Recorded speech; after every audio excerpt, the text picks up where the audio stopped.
Present by RS film सिंधरहारा। Maa Vaishnavi films की प्रस्तुति। दूध दही से पूरा बनल छै, हमर चढ़ल जवानी पूरा तनल छै। देखी ऊपर के ऊपर हमार किया फाटै छौ छाती तोहार, तोरा अखिया न गरल छौ। अत सुन हमरा छुअल सगे छौरी, तोर हेते हेते बढ़ल छौ। हमरा छुअल सगे छौरी, तोर हेते हेते बढ़ल छौ।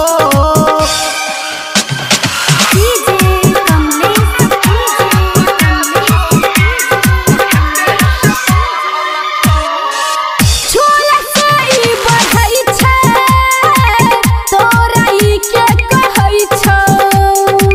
बॉडी बनाबैला बाबू खेला खेलै पड़ै छै।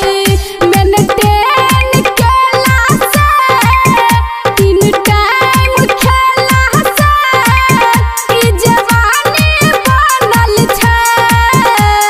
अत सुन हमरा छुअल सगे छौरी, तोर हेते हेते बढ़ल छौ। हमरा छुअल सगे छौरी, तोर हेते हेते बढ़ल छौ।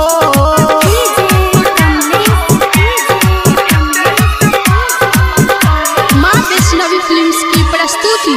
अहिना नहीं छै रे फूलल, कके जिम फूललियै। एकरे खातिर विटामिन केतना कैप्सूल खेलियै। सबरिया संजीत के एला से, ऋतिक सुशील के बतेला से हमर जवानी बनल छै। अत सुन हमरा छुअल सगे छौरी, तोर हेते हेते बढ़ल छौ। हमरा छुअल सगे छौरी, तोर हेते हेते बढ़ल छौ। दूध दही से पूरा बनल छै, हमर चढ़ल जवानी पूरा तनल छै। देखी ऊपर के ऊपर हमार किया फाटै छौ छाती तोहार, तोरा अखिया न गरल छौ।